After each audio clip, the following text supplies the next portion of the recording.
T minus 50 seconds.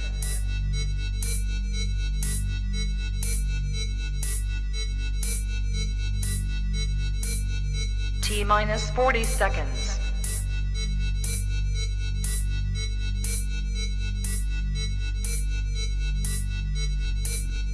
T minus 30 seconds.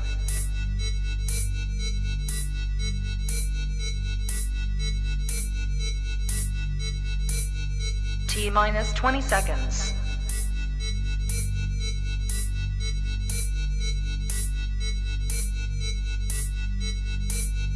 Ten, 9, 8, 7, 6, 5, 4, 3, 2, 1, 0.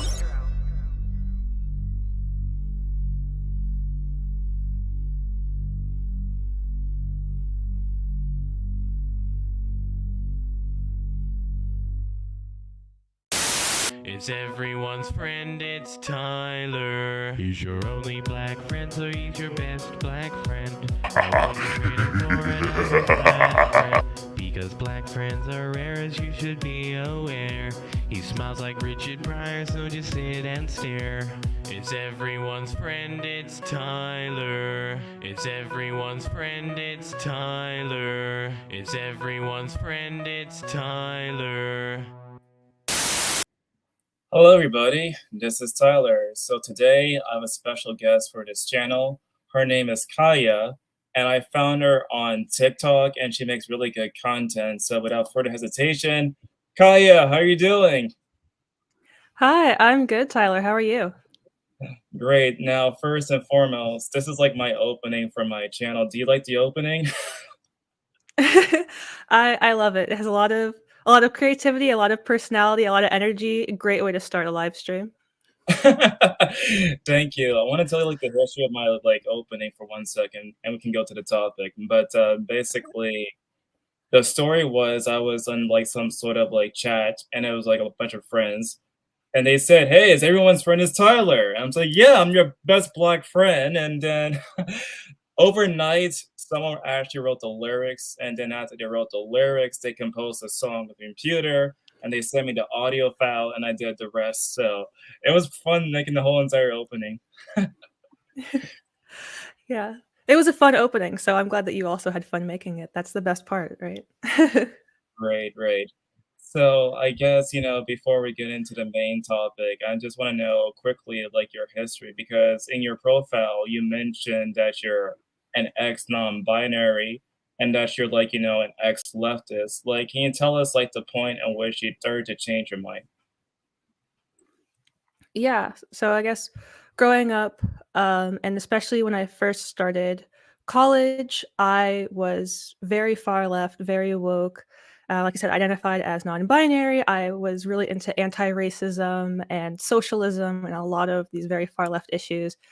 And about 6 months into my first year of college, I realized that just a lot of the things I believed didn't make sense logically or didn't match up with kind of my experiences that I was having in reality, and so I just started questioning everything and trying to figure out, where did I go wrong? Why do I think these things that aren't true? And I started to ask a lot of questions, and yeah, that's kind of where growing to truth, my name comes from, is that now I am asking questions, trying to figure out what is true, and hopefully we'll reach that as I just continue to learn more about the world. So, yeah. How would you say, like how long was your process when you started to, question everything? Because usually it's like for many people, it's like many different years or 1 year or many months. So, like what long was the process for you?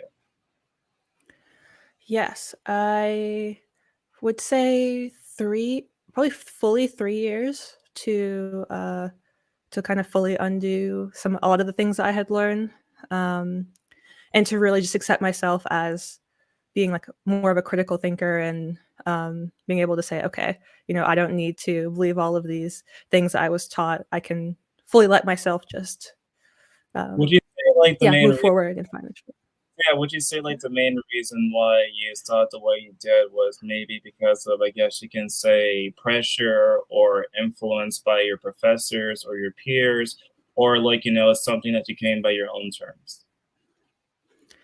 Yeah, I think it was a little bit of the way that I was raised. So schooling when I was younger, a little bit of influence from my peers, neighbors, kind of community, and then that definitely got hammered in really, yeah, really hammered in hard when I got to college. And my professors were very much a part of, I think, me going down the more extreme route, um, and kind of reaching that point of, oof, something is wrong here. So Yeah, so in other words, it's kind of interesting you mentioned that, of course, that you said that you self-identified back then as a non-binary. Like, since you don't consider yourself non-binary anymore, what do you consider yourself to be? I mean, I'm biologically female. Um, so, that's what I am. Like, I mean, like, straight or bisexual. Like, what do you consider yourself now? As far as, like, sexual orientation, I guess bi is probably the closest thing, but I from I always also point out, though, that things like non-binary and the gender identities aren't directly connected to the sexual orientation stuff. It's very complicated, but not always a one-to-one. Right, right. So you mentioned earlier during the opening that, of course, you consider yourself to be woke back then because more recently there was an interview that was done.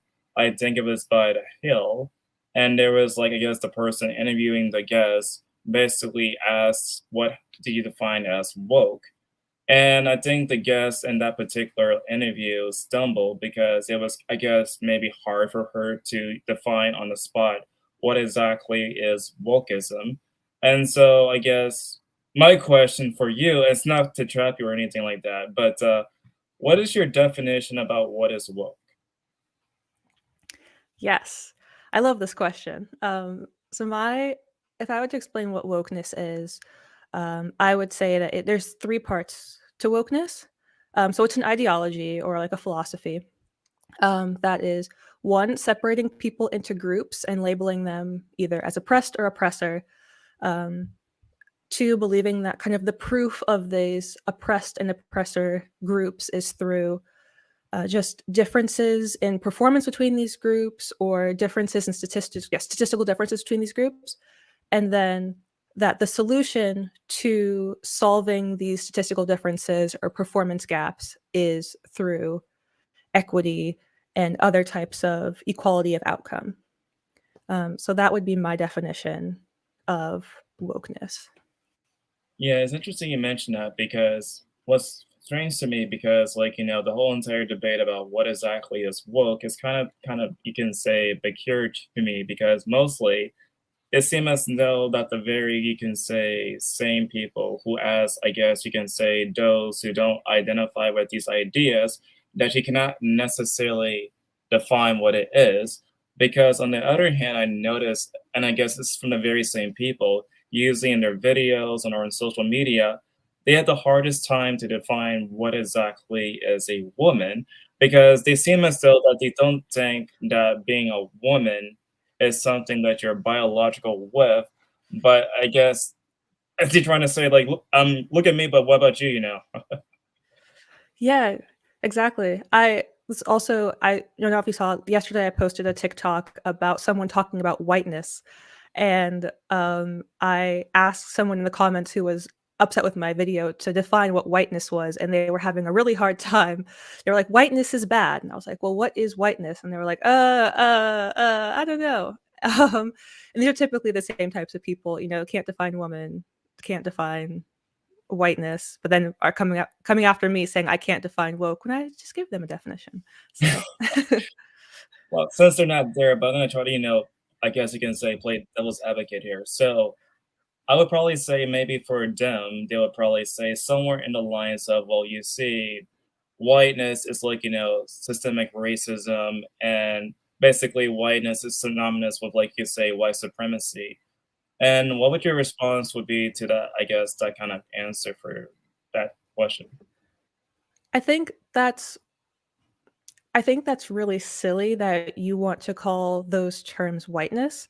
I mean, I would love to hear what they would say if someone was like, "Oh, we need to eradicate blackness." By blackness, we don't mean black people. We mean like crime and poverty, and like these things are bad. Like, that would not go over well, and reasonably so, right? You don't want to associate these negative things that we have in our society with a certain race or a certain color, like racism and um, intolerance and prejudice exist everywhere in every race, and calling those things whiteness is just really silly.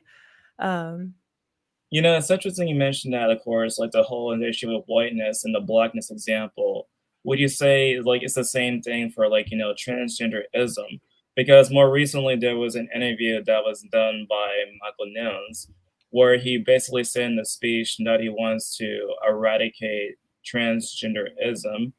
And when I saw that speech for the first time, again, I was kind of like, shocked by the speech because I guess, from the outside, not looking into, I guess, maybe some sort of context, whatever, it seemed, I guess, for many people, myself included, seemed very genocidal. So if you're not, I guess, in favor of the term whiteness or blackness, are you in favor in terms of like, transgenderism? that is a good question. I think that when it comes down to choices of words, I think that was a poor choice of words on his part. In the same way that I think whiteness is a poor choice of words. If you're trying to talk about white supremacy, you should say white supremacy. Um, I think if he was talking about, say, the idea that people can change their sex, which is something that you can't do, then he should have said that and not said transgenderism. And I think that it's fair for people to come to that conclusion, given that he was so vague with this term that isn't widely used that way, in the same way that, whiteness means, you know, people hear whiteness and they will think white people. Someone will hear transgenderism and they will think transgender people. I think that more specific language is always a good thing when you're trying to communicate some sort of a concept. Interesting. Yeah. So getting back to your point about what you define as wokeness, like there are various, I guess you can say, aspects of society you can go into. So, for example, you mentioned, of course, the idea of oppress versus oppressor. Now, more recently, of course, there has been a whole entire campaign about Oscar so white. And I believe they mentioned that the change of the policy was because there was not enough representation for the nominations for, I guess you can say, people of color. I really hate that term, but people of color. That's why they need to have much more, you can say, diversity. And I believe there's also like a lot of, you can say, celebrities that were black that supported the whole campaign, I guess, for what Oscar so white. Would you consider, I guess, those particular actions that were done by Oscar so white to, I guess you can say, be woke? I think that they can. When the reason that you are proposing this policy change or this movement is because you see the difference in nominations as being because of race instead of because of these other aspects, like um, just people having the freedom to make whatever they want to make, um, and not that no one person or another is being discriminated against, but just that people are making movies that um, they feel represents them and their own stories and things. That doesn't mean that there's discrimination, right?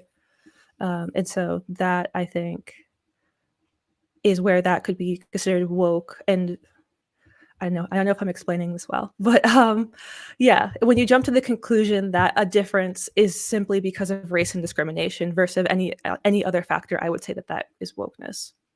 Yeah, because also they make the same sort of argumentation, I would say, when it comes down to hiring practices, because some of them would make the argument, well, you see, because there's not like, a representation of minorities in certain business settings, that's why, of course, that's discrimination.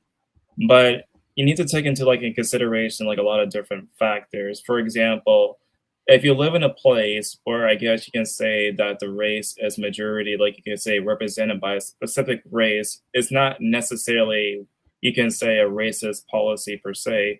Because if you live, for example, in Miami, which is like, majority Hispanic, and of course the businesses will also, you could say, represent majority Hispanic. I would not say that somehow that's like, I guess an example of like systemic racism, or if you live in like in a majority black neighborhood, because like it's majority black, then I have like, mostly black people running the jobs. And I would not say it's like, systemic racism that way.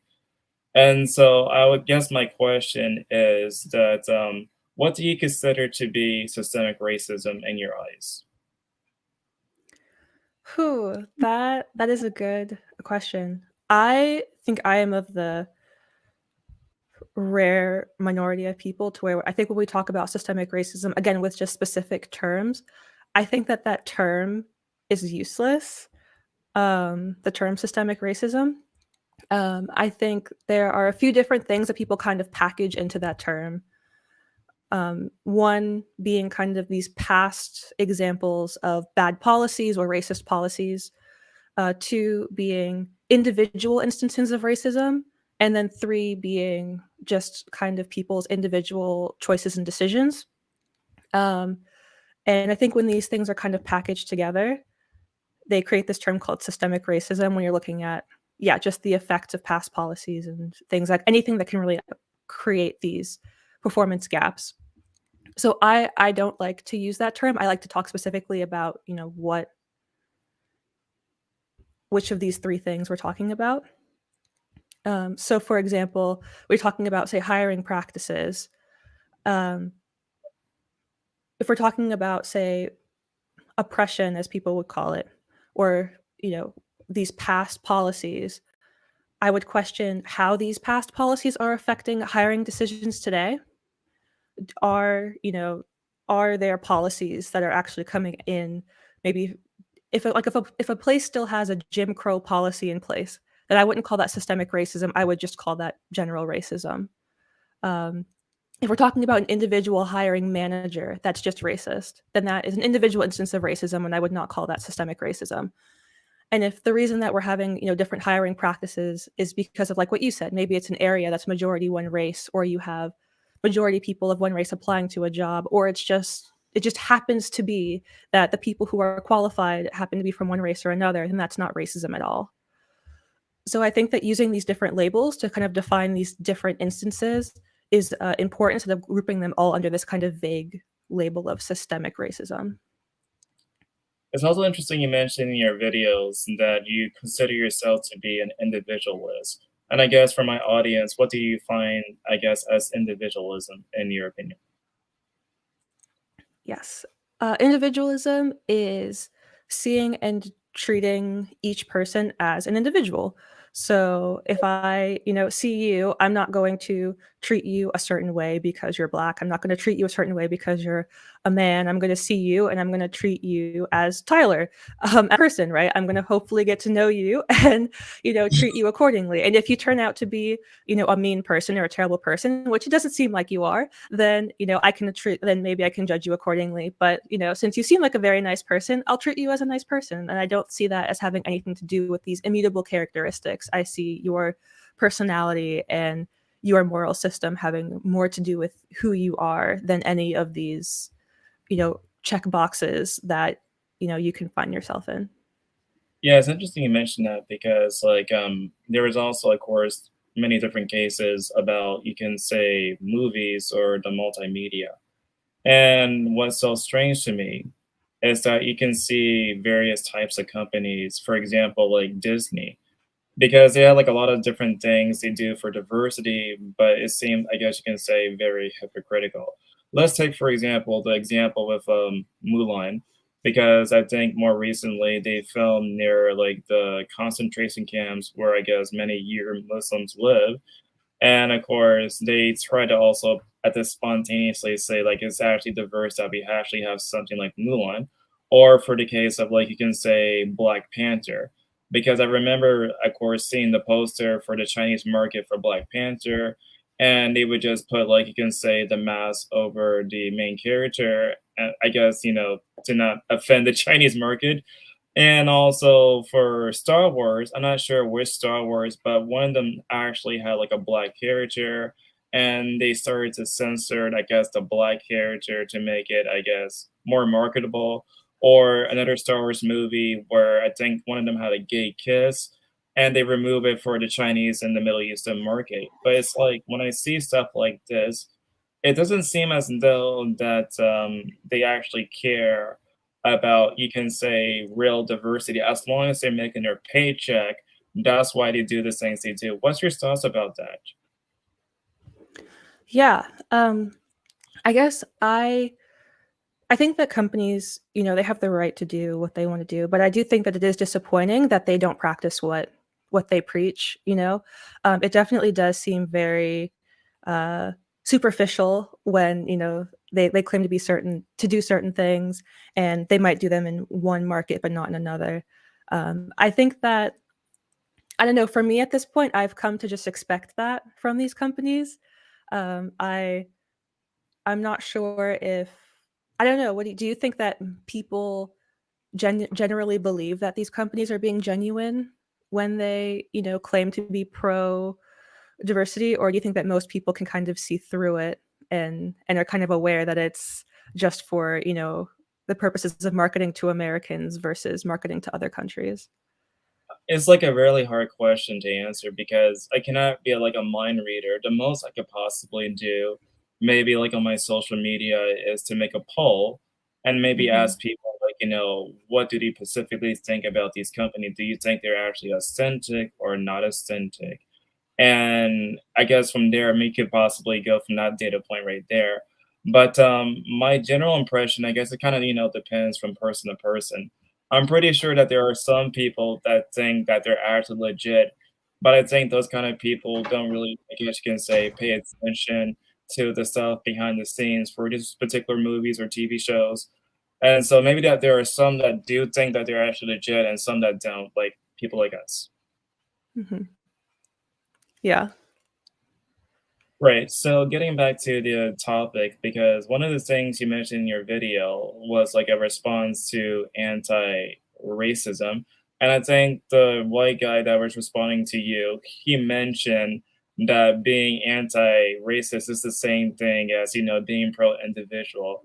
Uh, so I guess for my audience, like, can you please explain to them, like, what was your response to the guy when you did that video?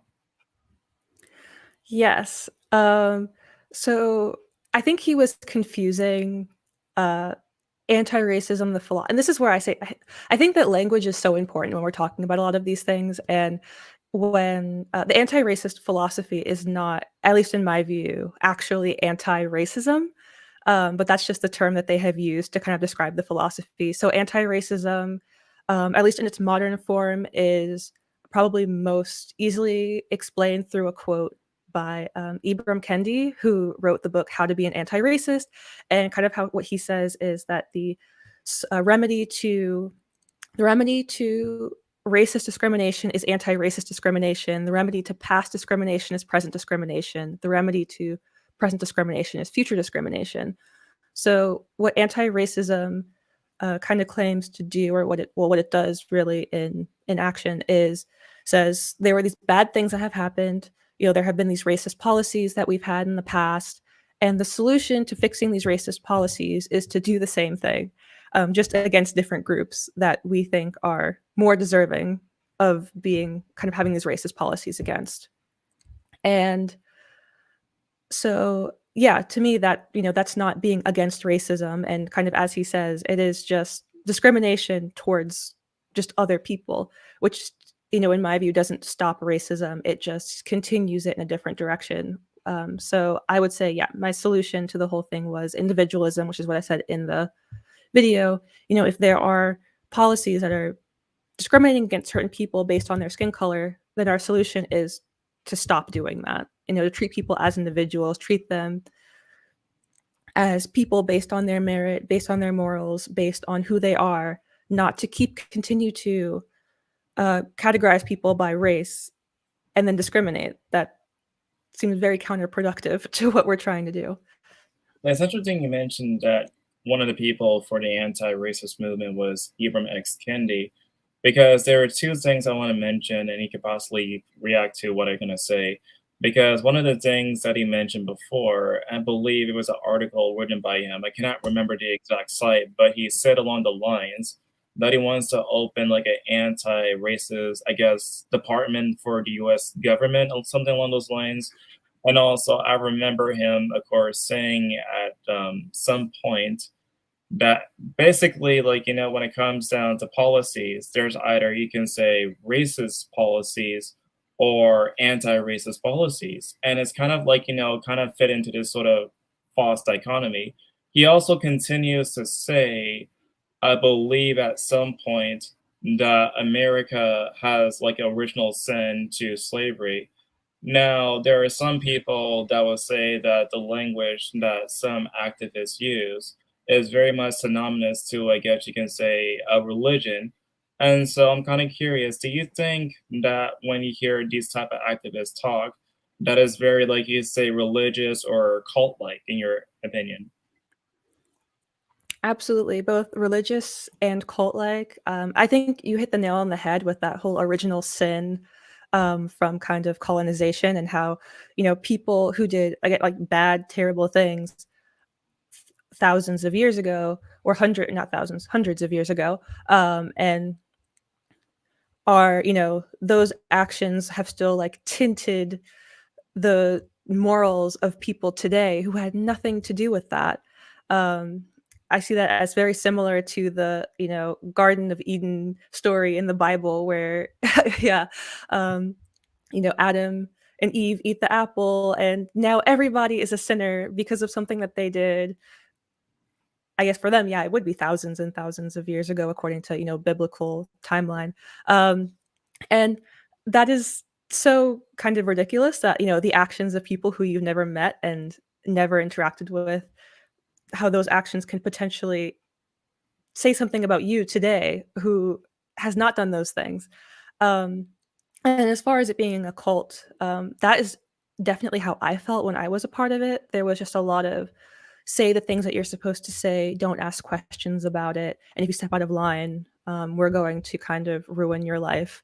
And that just from what I hear about other cults that exist, that's kind of how they keep people inside of cults is like, you don't question the authorities in the cult. You don't try to leave or else we will like come after you. And I think that since leaving and kind of being on the other side and speaking out about it, I've definitely gotten a lot of that um, attacking from people who are kind of inside of it and very angry that I'm speaking out. So It's interesting you mentioned that you got like negative comments by, I guess, the same people inside the movement, because one of the things I would say of a religion is that you're a heretic now. you yes. know, so basically, like, because you decide to leave the faith, you are just evil. You have like immorality, and it's like getting back to the whole entire religion analogy. Because I cannot, like, why would someone, go after somebody just because they just changed their mind? It just never makes sense. But another thing you mentioned earlier is like, I think it's one thing that's also religious, like, would probably be like, the idea of like, listen and believe. I think the phrase, if I'm not mistaken, was coined by Aeneas Sarkeesian, and it was some sort of, I guess you can say, feminist speech. And she just like had that humongous like sign that said listen and believe, and it's like you must listen to, I guess you can say, the experiences of women because they're women, all that jazz. And it's like, another example of like, religious life, because you're taking things based upon faith and not really like, verifiable facts. So speaking about listen and believe, what do you think about the whole entire Me Too movement? The Me Too movement, yes. That is a good question.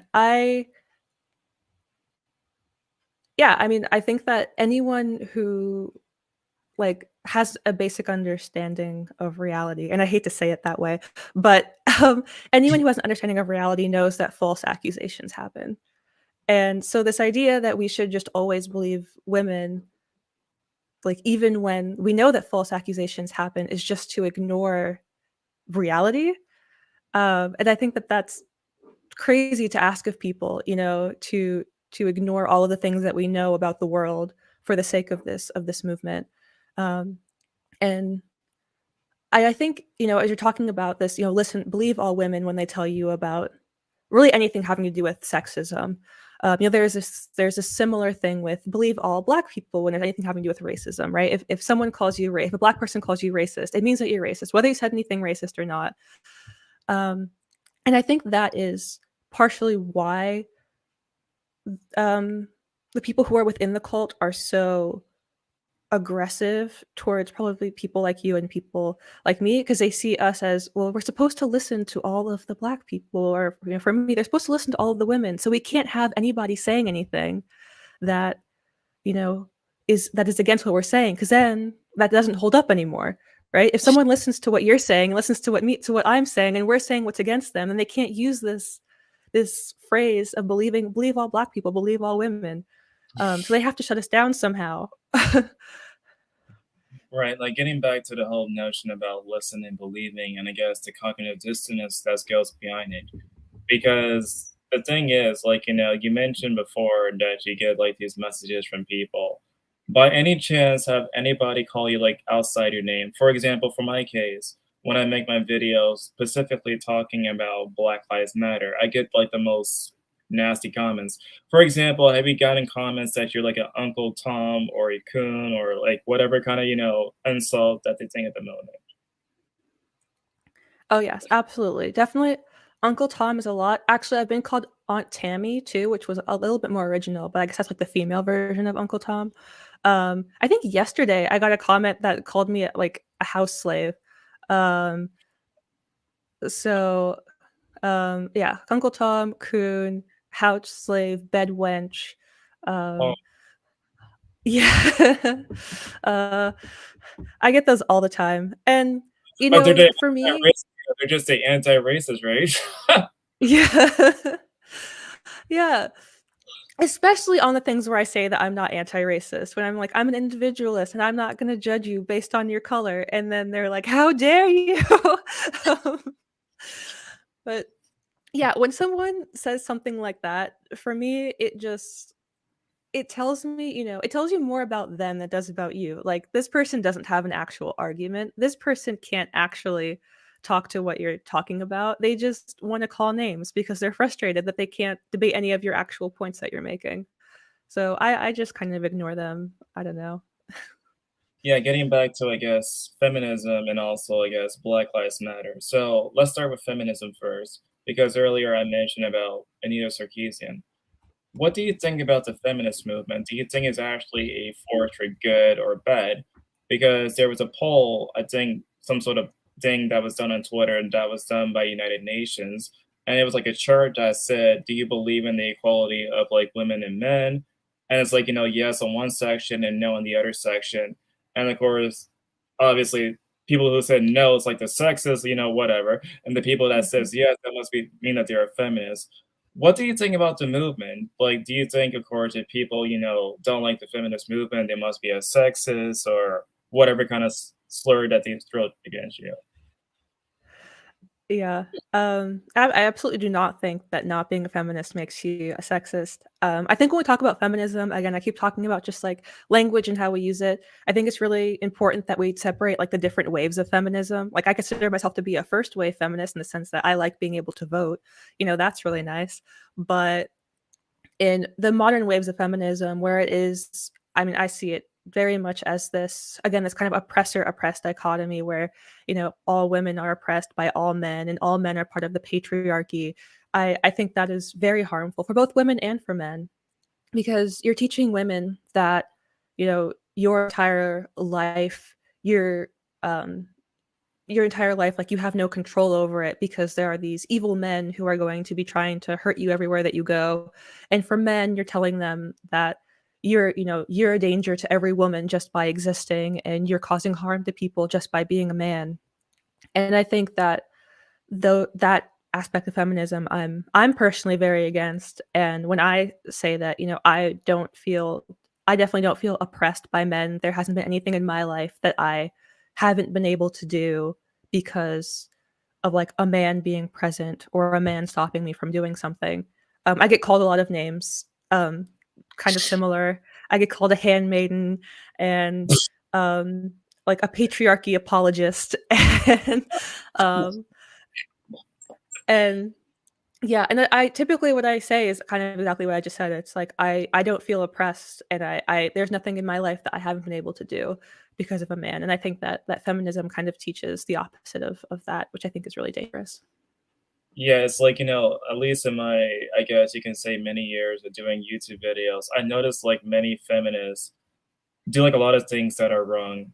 Not just like, the complaints that they make, but also in terms of the data. Because sometimes, like when you see the news, they would complain something about like, men spreading their legs on a train, for example, or like I was saying earlier with Anita Sarkeesian, she would just, complain about sexism in video games. And one of the games that she used for a video, I believe, was talking about hitmen. And it showed like, this scene, I guess, of like, prostitutes in a brothel or whatever. And it showed the part where I guess the player playing as hitman was like, beating up the girls, but it did not show, I guess, the other part where you can actually sneak around the prostitutes to actually accomplish your mission. That kind of misrepresentation. And I guess with the whole issue about, I guess you can say the pink tax or the wage gap, or I guess these Mhm. other kind of like, 1 out of 4 people get raped on college campuses. What do you think about those particular data points that I mentioned right now?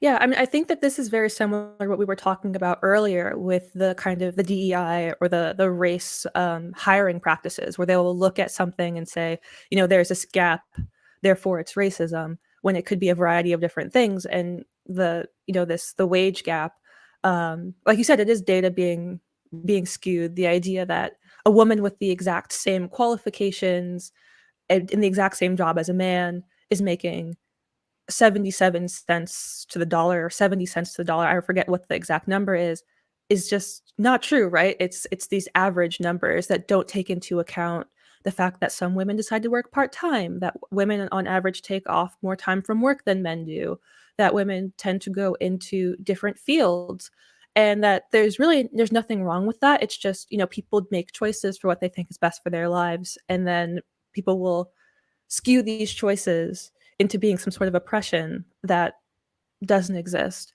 Um, and I think it's kind of similar with the pink tax. I think I did a video on that one as well, talking about how the pink tax, the idea that everything that is pink or everything that is labeled that is marketed towards women um, is more expensive. That's not true. There sometimes pink is more expensive, sometimes green is more expensive, sometimes the women's product is more expensive, sometimes the men's is more expensive. But what's more important is like those choices that people make. If especially I think if feminists are aware that one product that is pink is more expensive than one product that is green, my question to them is why are you buying the pink one and not buying the green one? If the green one is if it's the exact same product and the green one is cheaper, why are you not buying the one that's cheaper? And typically what they'll say is that it's not the same product, right? The women's one is different. It has certain features or a different shape or something that makes it different. In which case, they know exactly why it's a different price, right? It's not the exact same item that is just pink or just green. It is a different product. That is why the price is different. It's not just that though, but also I believe the main reason why it would be more expensive would because the materials that they use are more expensive. And I guess when people make these sort of razor blades or whatever, they could take in consideration, I guess you can say, the biological aspect for women. Because in general, you can say that men have much more rougher skin in comparison to women. And so what they're trying to do when they make the blades or whatever is that they want to make sure that is like, not the exact same thing, like a man getting like a close shape or something like that. And so that will be like another factor on why I guess you can say they are more expensive in comparison to the men. But also there's the issue about you can say unisex razor blades because if you really think that they're exactly the same, why not buy the unisex one? Exactly. Yeah. Right. Yeah. I think when I asked this question, what people's responses was like, "But I really want the pink one," or "I really want the one that's women's. And I'm like, okay, well then you're making the choice to buy the more expensive one. Like, why are you complaining? I don't know. I would be okay with buying a grain razor. I don't think I would really care about the color if it's just like um, Right, getting back to, I guess, the issue of anti-racism, because one of the biggest movement for anti-racism is Black Lives Matter. I believe it's been around for like a very long time. I think starting in 2012, something along those lines. And it yeah. was like, a direct response to police brutality. And I guess nobody, myself, and I guess you too, would not deny that the issue about police brutality is like, a huge issue in our country, not just towards, like you say, Black people, but people from different backgrounds. And I'm just kind of curious, what do you think about the actions of Black Lives Matter and what they did, I guess, in 2020 or the years prior? Yeah. So from what I have seen, I haven't done a ton of research into the Black Lives Matter organization itself, but from what I have seen, they have not done much to actually fix any of the problems that they've claimed to fix. Um, I've seen a lot of just protesting or in 2020, just destroying things, but it doesn't seem like much has actually changed as far as them proposing different policies or different solutions to these problems. And to me, that's kind of strange as to how this organization has been like alive for so long and has gained so much money, but hasn't actually achieved much. Yeah, the thing, But if at we're the talking, same time, like, it seemed as though that when I was watching the news, like, during 2020 after the death of George Floyd, what happened was that they got many type of mega corporations to back their cause. So they would get someone like Nike or Square Enix or these other kind of weird companies to fund, I guess you can say, the organization. And I think you probably know this too, but basically there was a report of one of the co-founders, I believe, using the money to purchase mansion in a majority, like, white neighborhood. And I guess like the issue of disclosing like information to donators are actually really important because you want to know exactly where the money is going towards. Is it actually helping out the causes for Black people? But if you're using that money to just spend it on mansions, then you kind of lose that kind of trust that you're trying to, fight for. yeah. Yeah, exactly, exactly. I think that if there was proof that the money was going towards solving some of these issues, like I I met someone a few years ago who was a police officer and he was working with an organization, which name I can't remember. But what he was trying to do was to raise money to fund different uh methods for police officers to detain people. So different like non-lethal um yeah, non-lethal equipment. So, for example, he was talking about things where, like, you can throw, like, this ropey thing and it, like, ties someone's legs up and they, like, fall over so you can detain them, you don't have to shoot them. Um, and so with things like that, those are useful, things that I think could solve the problem, and I just haven't seen, the BLM organization working towards anything like that, which yeah, I do wonder if since kind of these things have been exposed, like you said about the mansion, if their donation um, or donor numbers have gone down, or if people are still donating to them knowing these things. I'm not sure. Yeah, the thing about it though, like also besides the whole entire, you could say the case with the no nation, but what's also was really strange to me too, was that their first immediate reaction was to just destroy businesses across the town. Now, one of the issues is not basically, of course, that there's not like enough Black people working in the job force. Well, if you go around just destroying the buildings for minorities, how are we supposed to get it? Yeah. Yeah. Yes. Yeah. The summer of 2020 was just very sad, I think, for me watching. Um, because that was the very beginning of the lockdowns, right? So for me, a lot of my I was in college at the time. A lot of my friends were at home because everyone had been sent home from school, and they were in their houses or their apartments under like house arrest and lockdown. And some of these people were black, right? So people are running through the streets screaming Black Lives Matter while my friends are like in their houses, not allowed to leave, because people are destroying their neighborhood. And that just to me was so like hypocritical, ironic. I don't even know what to call it. It was just like this weird dystopian thing that was happening where people are screaming Black Lives Matter and yet there are black people who can't leave their houses. Like Yeah, it's like the most ironic thing too. But also, I think it was also the same case for Cuba because I remember seeing a tweet of them and they were saying that they support the Cuban government. Well, if they actually know about the history of Cuba, because I actually have like a lot of friends that come directly from Cuba, and I partake on Twitter like many kind of Cuban spaces. Like usually they're in Spanish, but I can understand Spanish. I can speak Spanish, but I could get the gist of everything. And the thing about it is, though, that if they took the time to actually talk to one of those Cubans in those Twitter spaces that I go to sometimes, they would know about the oppression of, like, the Black Cubans or the oppression of homosexuals, how there's actually firing squads in Cuba.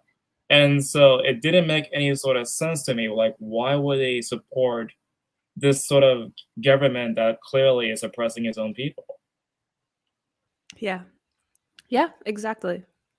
Exactly.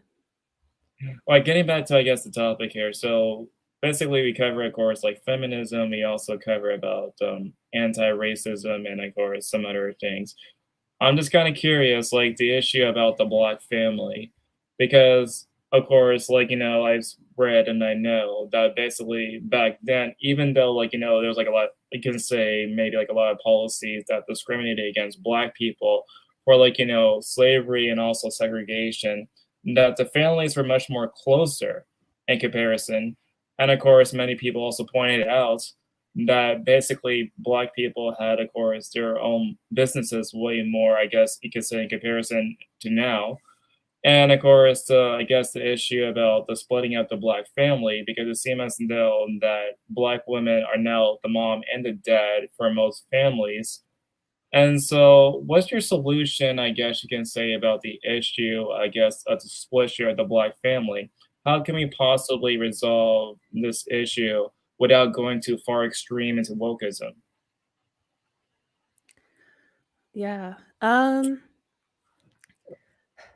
I think that it's the issues with the black family, or I guess with single families altogether, because this isn't it is, a lot of this is a big issue within like kind of the black demographic, but this is kind of a general issue as well. There are a lot of other, races that are kind of seeing this increase in single parent households as well. And I think the solution to it, like I don't think that there's one fix all for everyone. I think it might just be one of those things where it takes people.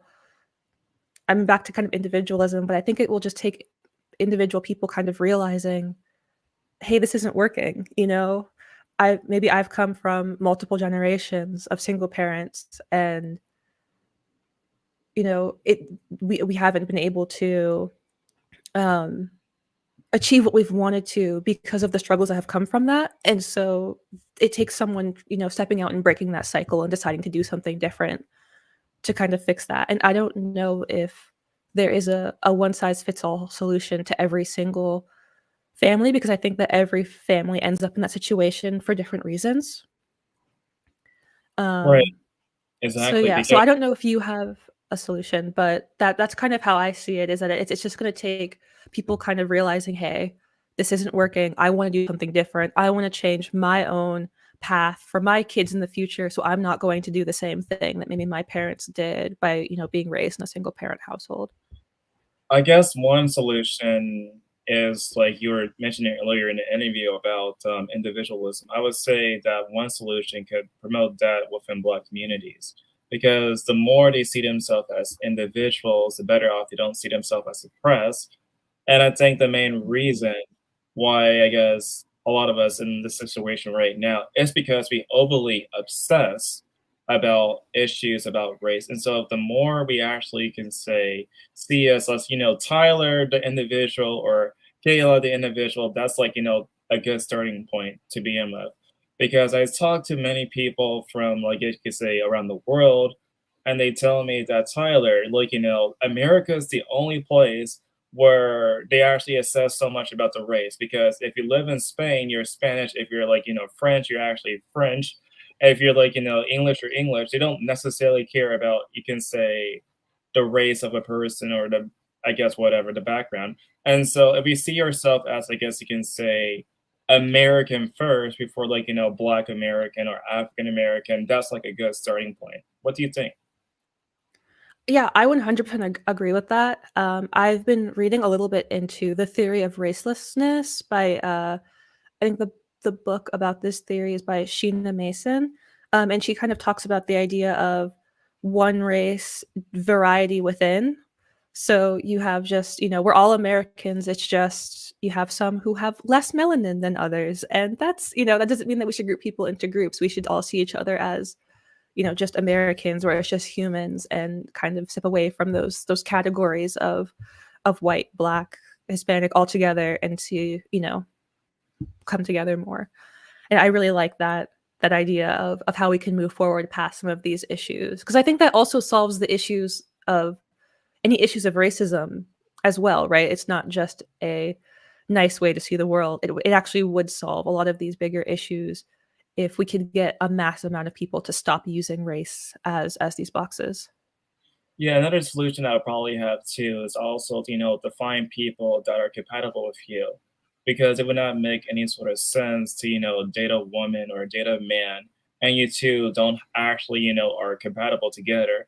And so I think maybe one of the main reasons why like a lot of people just divorce in general, it's not just for black people, but for everybody else in America, is because they cannot find the right person for them. And because they're not compatible, that's why I believe it's like 50% of Americans are divorced. And so if they can find people that are compatible, people that I guess, not, just to sleep over and yet you're done, I think you need to actually find someone that you can truly trust and actually be your partner. That's like another aspect you can possibly fix. Yeah, absolutely. Shared values, shared goals, that those things are kind of being lost, I'm seeing as well, in how people are choosing their partners. And yeah. Right. Now, I guess like the issue about the anti-racism goes back to, I guess, critical race theory.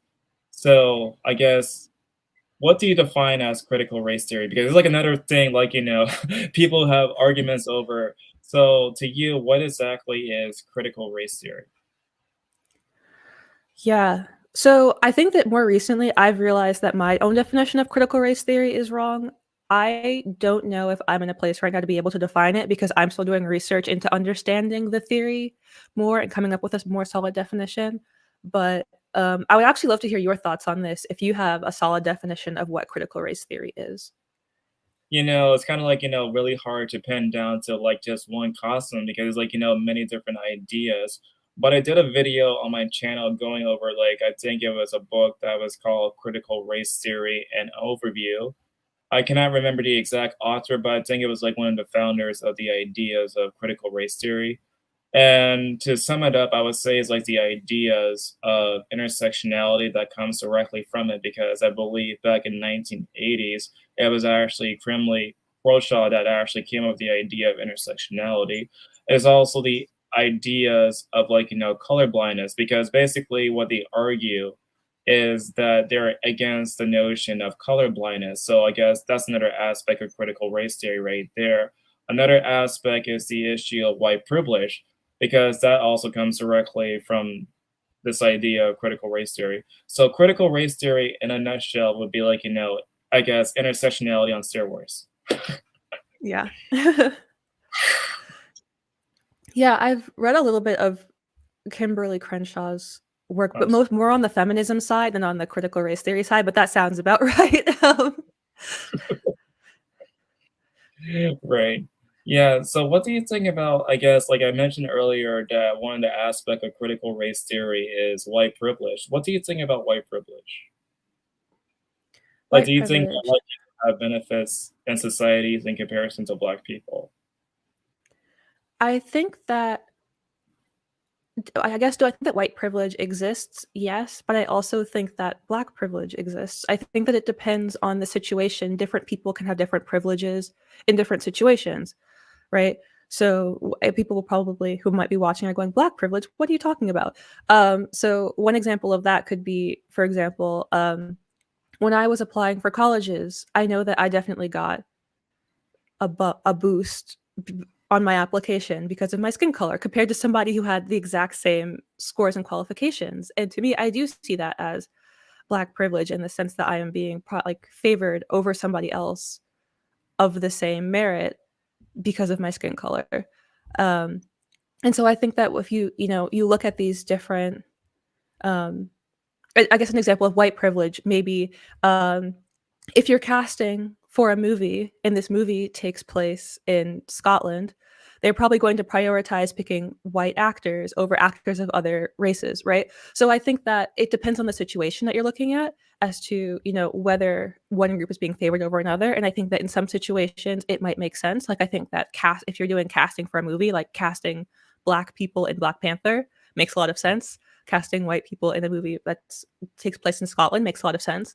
Um, but some situations, like if you're prioritizing white people or black people for jobs, or prioritizing white people or black people for, or I guess jobs and let's say jobs in engineering, or you're prioritizing black people or white people for certain, other um,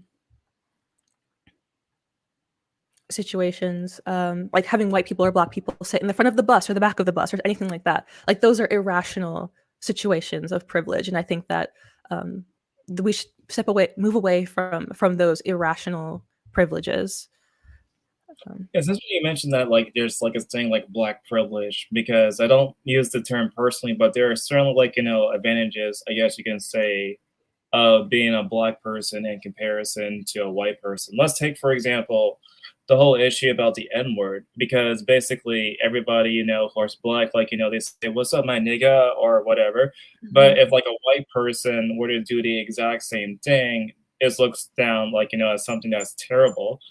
And, like, another example, I would say, like you were talking earlier about the issue about equity, because there are companies now, because I guess they are influenced by these sort of ideas of wokeness, that's why they want their hiring practices to self-reflect more minorities in comparison to white people.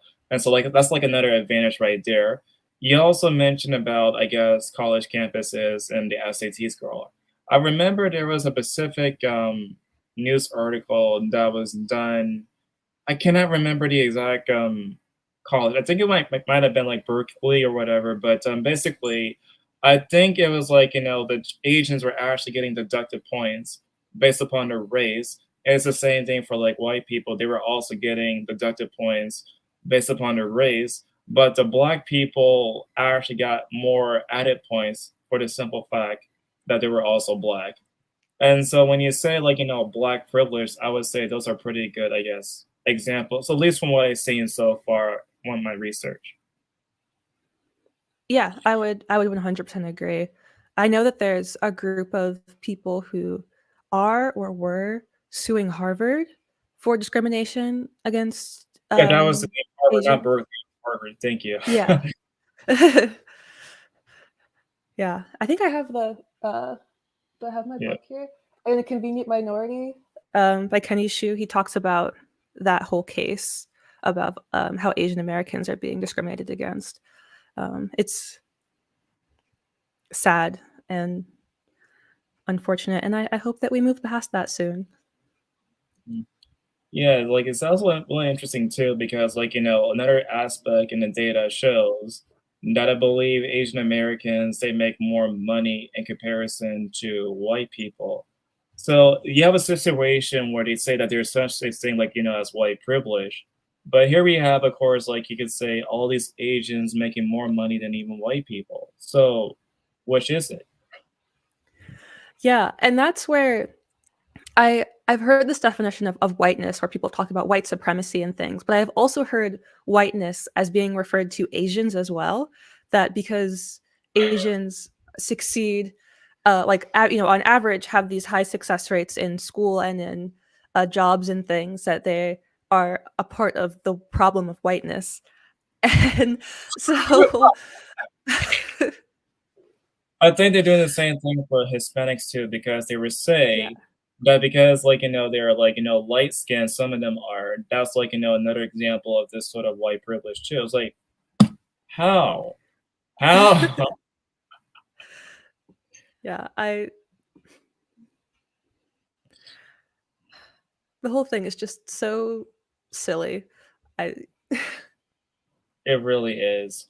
But it's been an hour right now, so we're gonna wrap things up. Now, before I guess you can say shut down the whole entire interview, can you please also, I guess, tell my followers your social media? That way you can actually tell them where you do and all that jazz. Yeah. Yes. So you can find me at Growing to Truth. That's my social media handle on um, Twitter. I was about to say Instagram. I don't really have an Instagram, but on on Twitter and TikTok, and maybe soon on Instagram. But right now, I don't think I have an Instagram. Yeah, so that's where you can find more about me and what I'm doing. I also have a Substack, Data Over Dogma, which is linked in my Twitter and will soon be linked in my TikTok once I figure out how to post links. So, yes. I said towards you that you seem nice. I should have you back again. Sure, why not? Why not? Yeah. Oh, thank We can you, probably do Jen. more collaborations like that. Maybe respond to videos, and I guess you can do other fun stuff on my channel. Yeah, I saw that you're also an anime fan. Um, through some of your I also like anime, so we can talk about that. Sure thing. But thank you guys for coming on my channel. I really appreciate you taking your time off your schedule to, speak for someone like me. And also, guys, please sort of subscribe to our TikTok page and our Twitter page. And bye, everybody.